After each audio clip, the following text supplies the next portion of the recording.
दरम्यान खासदार धनंजय महाडिक यांनी पाठपुरावा केलेल्या अनेक बाबींना रेल्वे मंत्री सुरेश प्रभू यांनी सकारात्मक प्रतिसाद दिलाय।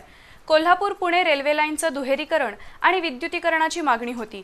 त्याचा एक टप्पा म्हणून पुणे ते मिरज या मार्गाच्या दुहेरीकरण आणि विद्युतीकरणाला मंजुरी मिळून 4670 कोटी रुपयांच्या निधीची तरतूद करण्यात आली आहे। त्याचबरोबर कराड चिपळूण रेल्वे लाईनसाठी आजच्या अर्थसंकल्पात हिरवा कंदील मिळाला असून त्यासाठी 1200 कोटी रुपये मंजूर झाले आहेत।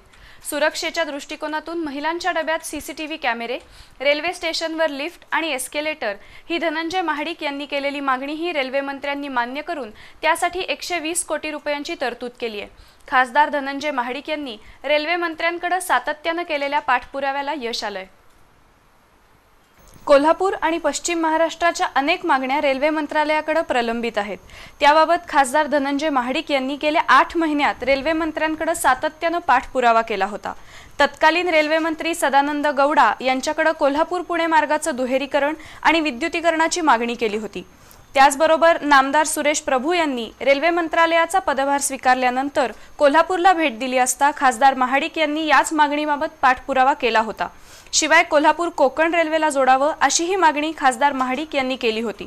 त्याला सकारात्मक प्रतिसाद देत नामदार प्रभू यांनी कराड चिपळूण या मार्गावर रेल्वे सेवा सुरू करण्यासाठी 1200 कोटी रुपयांची तरतूद केली आहे। तर पहिल्या टप्प्यात पुणे मिरज या मार्गाचं दुहेरीकरण आणि विद्युतीकरण करण्यासाठी रेल्वे मंत्र्यांनी तब्बल 4670 कोटी रुपयांचा प्रकल्प मंजूर केलाय। एक कराड चिपळूण ही रेल्वे आपण गेल्या अनेक वर्षे कोल्हापूरच्या नागरिकांची मागणी होती, ती आज मंजूर झालेले 1200 कोटी रुपये त्याच्यासाठी तरतूद केली गेलेली आहे। त्याचबरोबर Pune Kolhapur railway track double व्हावा, तो इलेक्ट्रिफिकेशनसह व्हावा अशी एक मागणी गेल्या अनेक वर्षे आपली होती, ती सुद्धा मंजूर झालेली आणि 4670 कोटी रुपये हा प्रकल्प म्हणजे महाराष्ट्रामध्ये जे नवीन 5 रेल्वे मंजूर झालेले आहेत त्यापैकी सगळ्यात जास्त कॉस्टिंग असणारा हा पुणे आणि मिरज इथपर्यंत हा डबलिंगचा प्रस्ताव म्हणजे पहिल्या फेज मधला त्यांनी मंजूर केलेला आहे 4670 कोटी रुपयाच्या। सुरक्षेच्या दृष्टिकोनातून महिलांच्या डब्यात सीसीटीव्ही कॅमेरे बसवण्याची आग्रही मागणी खासदार महाडिक यांनी लोकसभेत केली होती।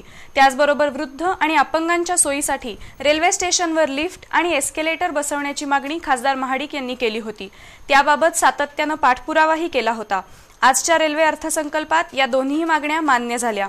त्याचबरोबर आणखीन एक महत्त्वाची मागणी आपण केलेली होती, महिलांच्या सुरक्षिततेसाठी महिलांच्या रेल्वेच्या डब्यांमध्ये सीसीटीव्ही कॅमेरे असले पाहिजेत ही एक मागणी आपण केलेली होती, ती सुद्धा आज अर्थसंकल्पामध्ये मंजूर झालेली आहे।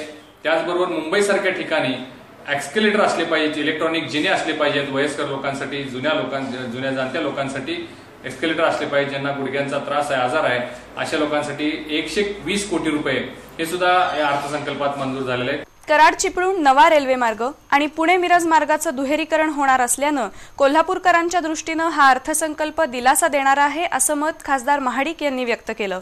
नजीकच्या काळात कोल्हापूर आणि पश्चिम महाराष्ट्राच्या दृष्टिकोनातून इतर प्रलंबित मागण्यांसाठी आपण प्रयत्नशील राहू असं खासदार महाडिक यांनी म्हटलंय।